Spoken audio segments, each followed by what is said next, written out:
points and also reviving DMK's political fortunes is the accusation now being led.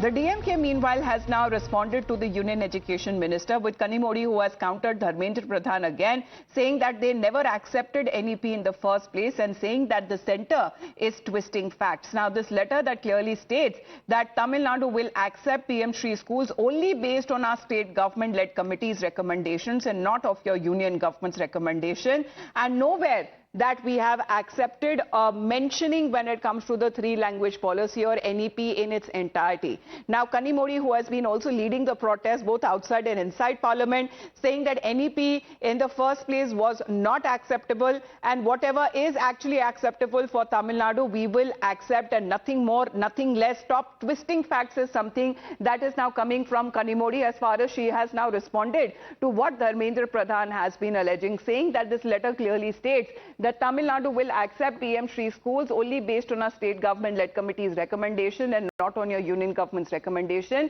Nowhere have we mentioned accepting the three-language policy or NEP in its entirety. Whatever is acceptable for Tamil Nadu, we will accept. Nothing more, nothing less. Stop twisting the facts. So this is how, when it comes to the DMK, has now been reacting. Vashni is connected with us. Vashni, good morning. Protests, letters being exchanged, and Dharani, I beg your pardon, is with us. Dharani, the level of accusations that have been led on both sides, because here the DMK says that NEP in its entirety was never acceptable in the first place. However, the Union Education Minister says that there has been a change in stance of the DMK.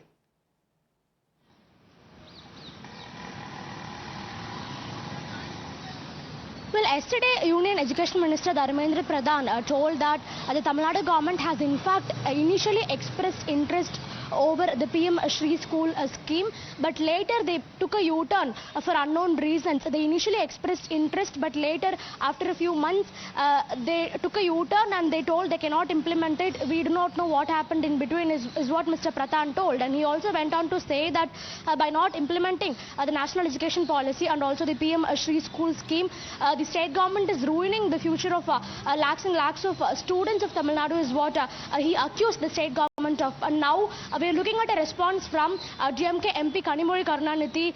She is reiterating that the Tamil Nadu government never accepted or never expressed interest over implementing the PM Shri school scheme in its entirety. The state government told that they will form a committee to give recommendations to the government on the same, and based on the recommendations by the state government formed committee, the state government will take a decision. That is what was conveyed.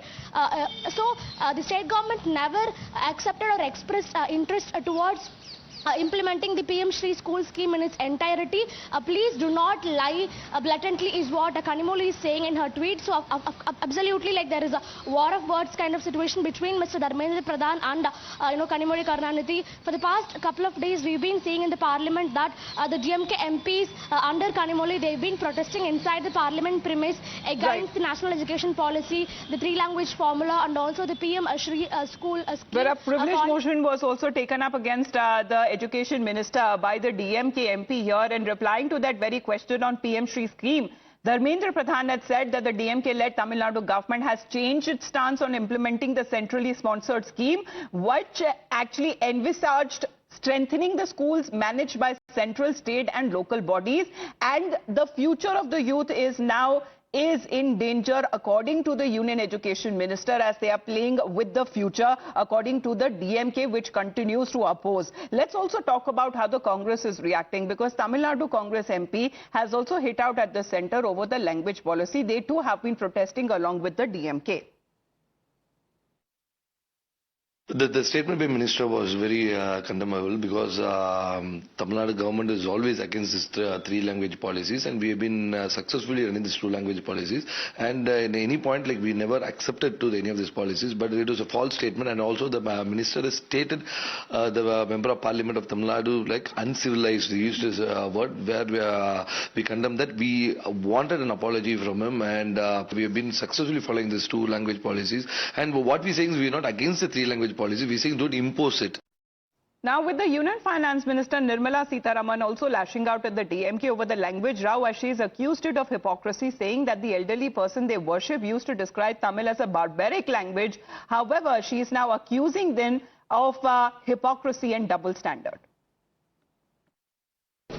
Sir, for just saying your protests are uncivil, they made the education minister to withdraw their statement, his statement.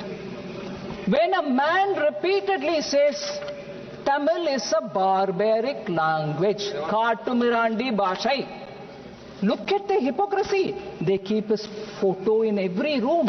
I'm sure even in the parliament office of that party, his photo is there. They garland him and they worship him and they say he is the icon of Dravidian movement. But he said Tamil is Katamarandi Bhasha. So, sir, I'm saying unbelievable that this person is worshipped. But our poor Dharmendra Pradhan just said don't do uncivil protest. He is being accused. And if their love for Tamil is so much, how can they worship somebody who said Tamil is a Katamarandi Bhasha? Well, Mr. Saravanan is connected with us. How will this issue finally resolve, Mr. Saravanan? Because the union minister there has been claiming that Tamil Nadu CM initially had agreed, but suddenly made a U-turn. And then today is now 12th of March. There are still few more days left when it comes to indicating the line that is left for the Tamil Nadu government to sign the MOU on PM Shri. Yeah.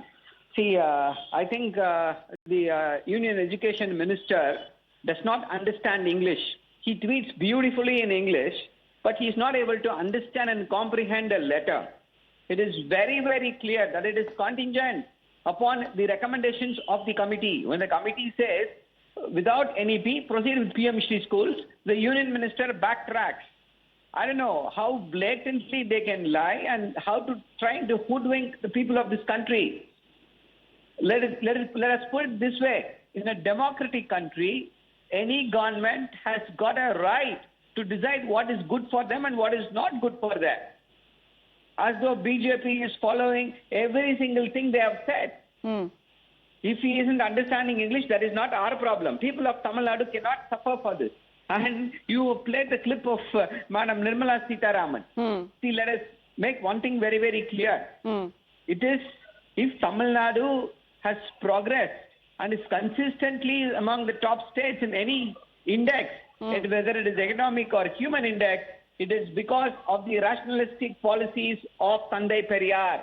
If Madam Nirmala Sitharaman is speaking fluent English, and it is because Hindi imposition was opposed and English was continued to be there as a link language. Well, imposition is the factor that you have been playing on as far as the DMK is also concerned, saying that the imposition of language is not acceptable at any cost. Saravanan sir, thank you very much for joining in. But in the meantime, as we are looking at the accusations that have been leveled where the Union Education Minister and many others in the BJP as well, like Annamalai, have accused Chief Minister Stalin and the DMK government for doing little when it comes to the making any progress of making Tamil language and Tamil culture as far as when it comes to the situation that is now being seen as far as the protest within the parliament premises and outside as well has led to the time that the DMK government says that they are now short on funds, especially when it comes to this kind of imposition or a kind of a condition that they say is being forced on them by the centre. And as far as when it comes to the statement that came in from the Union Finance Minister, Rajiv Chandrasekhar has also given his point of view here, where he says that Finance Minister Nirmala Sitharaman has exposed the DMK's shameless pre-election hypocrisy and the efforts to distract the people by raising the language and delimitation, fake issues, know the truth, expose the DMK lies. So linking it to the elections in Tamil Nadu that would be taking place. However, this three-language war or the language war that has been escalating to such a level when it comes to letters that have been exchanged, social media posts and allegations, and of course privilege motions that are being taken up in the parliament as well. All of them that the argument continues between the ruling DMK in Tamil Nadu and the centre. We'll get you more on that back after a short break.